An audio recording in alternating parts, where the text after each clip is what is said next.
കൊരട്ടി ഗ്രാമപഞ്ചായത്ത് മുൻ അംഗവും CPM ബ്രാഞ്ച് സെക്രട്ടറിയും മഹിളാ അസോസിയേഷൻ നേതാവുമായ സിന്ധു ജയരാജിന്റെ വീട് ആക്രമിച്ച് കാർ തല്ലി തകർത്തു. വെള്ളിയാഴ്ച രാത്രി 9 മണിയോടെ കോരൂരിലുള്ള വീടിനു നേരെയായിരുന്നു ആക്രമണം. സമീപവാസിയായ പള്ളിപ്പറമ്പിൽ അശ്വിനാണ് വീട് ആക്രമിച്ച് ഭീകരാന്തരീക്ഷം സൃഷ്ടിച്ചത്.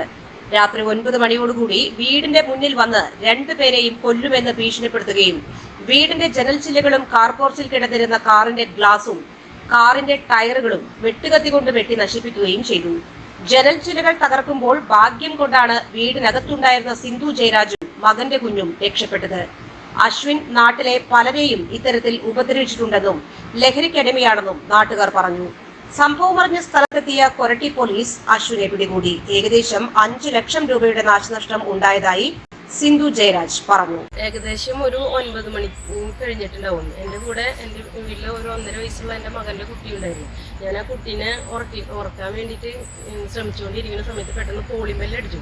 പോളിമെല്ല് അടിക്കുന്ന ഒച്ച കേട്ട് ഭയങ്കര വലിയ ഒച്ച കാരണം കൊച്ചു ഞെട്ടി എഴുന്നേറ്റ് ഞാൻ ആദ്യം ജനലെ കൂടെ നോക്കി. ആ നേരം കാരണം ജനലെ കൂടെ നോക്കിയപ്പോൾ കയ്യിൽ വെട്ടുകൊത്തിയുമായിട്ട് അശ്വിൻ എന്നാണ് അവൻ്റെ പേര്. അച്ചു എന്നാണ് എല്ലാവരും വിളിക്കുക. നമ്മളുടെ വീടിൻ്റെ 3-4 വീട് കുറച്ച് ഒരു 100 മീറ്റർ വ്യത്യാസമുണ്ട്. പഴയ ബ്ലോക്കിലെ മെമ്പറായിരുന്ന ഗ്രേസി ചേച്ചിയുടെ മോനാണ്. ഞങ്ങളുടെ ഒരു അകന്ന ബന്ധുവാണ്. പക്ഷെ അവൻ നമ്മുടെ വീടിൻ്റെ ഉമ്മർത്ത് വെട്ടുകൊത്തിയും കൊണ്ട് വാതിൽ തുറക്കടി എന്ന് പറഞ്ഞുകൊണ്ടാണ് നിൽക്കണേ. അപ്പോൾ അവൻ ഓടി വന്നിട്ട് ആ ജനലേമ അവൻ്റെ കയ്യിലുള്ള ഭാഗത്ത് വെച്ചിട്ട് ജനലേമ വെട്ടുകയാണ് ആദ്യം ചെയ്തത്. ജനല വെട്ടിയ സമയത്ത് എൻ്റെ കയ്യിൽ കുഞ്ഞുവാവി ഉണ്ടായിരുന്നു. ഞാൻ കുഞ്ഞുവാവിനെയും കൊണ്ട് പുറകോട്ട് ഓടിയത് കൊണ്ട് മാത്രമാണ്, അല്ലെങ്കിൽ എൻ്റെയും കുഞ്ഞുവാവയുടെയും 2 പേരുടെയും കണ്ണുകളിൽ ആ ചില്ലുകൾ ജനല ഫുൾ തകർന്നു.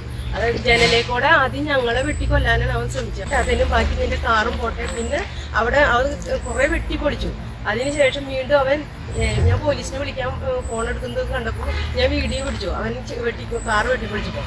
അപ്പോൾ നീ പോലീസ് വന്നാലും ഞാൻ ഇറങ്ങണമെന്ന് നിന്നെയും കൊല്ലും, നിന്റെ കൊച്ചിനെയും കൊല്ലും എന്നുള്ള രീതിയിലുള്ള അവൻ സംസാരിച്ചത്. ഞങ്ങളെ മനഃപൂർവ്വം വെട്ടിക്കൊല്ലാമെന്ന്. അവന് പല കേസുകൾ ഉണ്ടായിട്ട് ഞാൻ മെമ്പറായിരുന്ന സമയത്ത് അവൻ്റെ പല കേസുകളിലും ഉണ്ടാവുമ്പോൾ അവരുടെ വീട്ടിൽ വിളിക്കാറുണ്ട്. പക്ഷെ ഞാനതിൽ ഇടപെടാൻ പോകാറില്ല. കാരണം നമുക്കതിൽ താല്പര്യം ഇല്ലാത്തത് കൊണ്ടാണ്. അത് ഞാൻ പല പ്രാവശ്യം പറഞ്ഞു. അവനും അറിയാം ഞാൻ ഇടപെടില്ല എന്ന് ഞാൻ പറയുന്ന കേസുകളിൽ അവൻ എന്നോട് ഭയങ്കര വ്യക്തിപരമായ വൈരാഗ്യമുണ്ട്. ആ വൈരാഗ്യത്തിൻ്റെ ഒരൊറ്റ പേരിലാണ് അവൻ എൻ്റെ വീട്ടിൽ വന്ന് എന്നെയും എൻ്റെ 1.5 വയസ്സുള്ള കുഞ്ഞുമാവിനെയും അവൻ മനഃപൂർവ്വം കൊല്ലാൻ ശ്രമിക്കുകയാണ് ചെയ്തത്. ഇതിനു മുമ്പ് അവൻ പല വീടുകളിലും പല പ്രശ്നങ്ങളും ഉണ്ടാക്കാറുണ്ട്.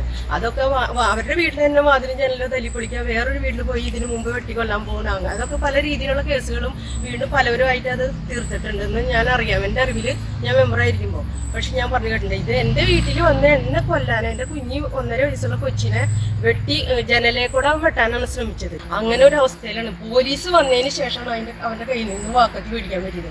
പോലീസ് വരണ വരെ അവൻ സകലമായ സാധനങ്ങൾ അവിടെ വെട്ടിക്കൊണ്ടിരിക്കുകയായിരുന്നു. ഒരാൾക്ക് പോലും അവൻ്റെ അടുത്ത് എടുക്കാൻ പറ്റുന്ന ഒരു അവസ്ഥയിലായിരുന്നു. പോലീസ് വന്ന് അവൻ്റെ കയ്യിൽ നിന്ന് വാക്കത്തി മേടിച്ചതിന് ശേഷം അവനെ ജീപ്പിലേക്ക് കയറ്റിയതിന് ശേഷമാണ് ഞാൻ വാതിൽ തുറന്നിട്ടുള്ളത്.